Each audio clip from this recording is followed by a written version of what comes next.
రాష్ట్రాన్ని knowledge hub గా తీర్చిదిద్దేందుకు చర్యలు తీసుకుంటున్నామని అన్నారు ఏపీ సీఎం చంద్రబాబు.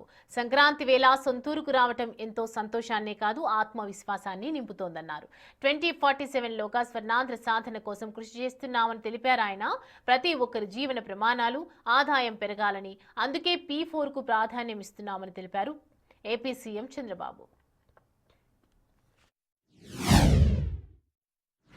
ఈ కార్యక్రమం యొక్క ముఖ్యమైన ఉద్దేశం మనం పుట్టిన ప్రాంతం, మన జన్మభూమి. ఈ జన్మభూమిని ఎవరు కూడా మర్చిపోవడానికి వీలు లేదు. మనం పుట్టిన ప్రాంతం అనేక కారణాల వల్ల, ఇంకా మనతో పుట్టిన వాళ్ళు అక్కడికక్కడే చాలా ఇబ్బందుల్లో ఉన్నారు. బంధువులు కావచ్చు, మిత్రులు కావచ్చు, గ్రామస్తులు కావచ్చు, అందరూ కూడా ఇబ్బందుల్లో ఉన్నారు. అలాంటి సమయంలో మనకు తోచిన విధంగా మనం కూడా అసోసియేట్ అయ్యి, కొంతమంది ఏమీ చేయలేకపోయినా వచ్చిపోతే ఒక నమ్మకం వస్తుంది. చేయగలిగిన వాడు సహాయం చేస్తే ఇటీవల కాలంలో అదే పిలిపించాం P4.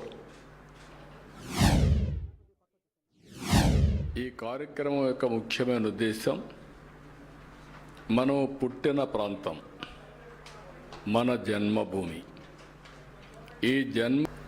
ఈ మధ్య ఆర్థిక అసమానతలు పెరుగుతున్నాయి,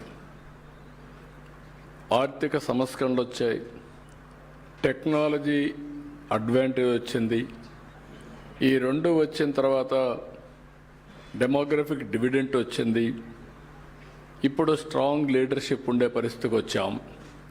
దీంతో ఎక్కడికక్కడ అడ్వాంటేజ్ సంపద సృష్టించడం కంటిన్యూగా జరుగుతూ ఉంది. మనం చూస్తే ప్రపంచంలోనే ఫాస్ట్ గ్రోయింగ్ ఎకానమీ ఇండియా. ఇప్పుడు 4వ ప్లేస్లో ఉన్నాం. ఇంకో 1 or 2 years 3rd ప్లేస్కి వస్తాం. అక్కడి నుంచి ఇంకా ముందుకు పోతాం. అదే సమయంలో పబ్లిక్ పాలసీస్ వల్ల బిలియనియర్స్ ఎక్కువ అవుతున్నారు. ఆర్థిక అసమానతలు పెరుగుతున్నాయి.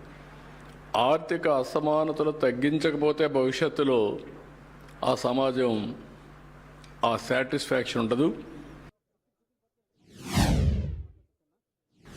రెండవది సంక్రాంతి, రైతుల పండుగ. రైతులందరూ కూడా ఫ్రెష్గా పంటలన్నీ వస్తాయి, కొత్త పంటలు, పిండి వంటలు. ఆడ నుంచి అందరూ కూడా బంధువులంతా కూర్చొని ఆనందంగా ఎంజాయ్ చేసి దిగుబడి వచ్చి రైతు ఆనందంగా ఉండే సమయం ఇది. అదే సమయంలో అమ్ముకుంటే డబ్బులు వస్తాయి. ఇటీవల కాలంలో 10,000 కోట్ల రూపాయలు ఒక్క ధాన్యాన్ని అమ్మితే డబ్బులు వచ్చాయి. 24 గంటలు పే చేశాం. రైతుల ఆనందానికి బ్రహ్మాండంగా ఆనందంగా ఉండే పరిస్థితికి వస్తున్నారు. రెండు జరిగినప్పుడు ఇక్కడ వచ్చినప్పుడు సంక్రాంతి రోజున మన పెద్దలను తలుచుకుంటాం. ఇది మన సాంప్రదాయం, నివాళులు అర్పిస్తాం. అందుకే పెద్ద పండుగ కూడా ఇది. పెద్దలందరికీ, లేకపోతే అదర్వైజ్ మన పెద్దల్ని మనం గుర్తుపెట్టుకోలేకపోతే ఇంకా మన వారసత్వం లేదు, మన మనుషులమే కాదు, మనకు జంతువులకి తేడా కూడా లేదు. ఇక్కడికి వచ్చినప్పుడు నేను స్వర్ణ నారావారిపల్లి దీనికి శ్రీకారం చుట్టాను లాస్ట్ ఇయర్.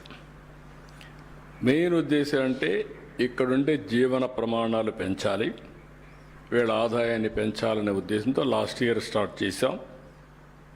ఇక్కడి నుంచి కందులవారిపల్లి, చంద్రమాపురం, రంగంపేట ఇవన్నీ కూడా 3 పంచాయతీలు ఒక పైలట్గా తీసుకున్నాం.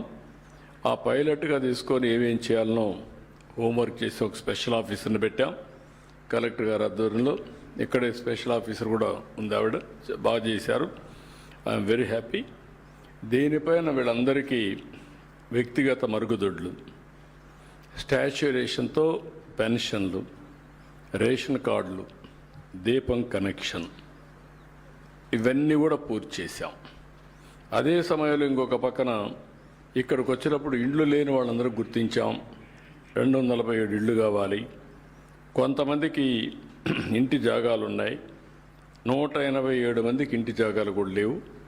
1 year టైం ఇచ్చాను. 2+1 కానీ 1+1 కానీ, లేకపోతే విడిగా మనకు ల్యాండ్ దొరకగలిగితే, ఇప్పుడంతా రాను ల్యాండ్ బిగ్గెస్ట్ ఇష్యూ అవుతోంది. కాబట్టి అవి కంప్లీట్ చేయమని ప్రతి ఒక్కరికి ఇల్లు కల్పించడం బాధ్యతగా తీసుకుని అది కూడా కంప్లీట్ చేస్తాం.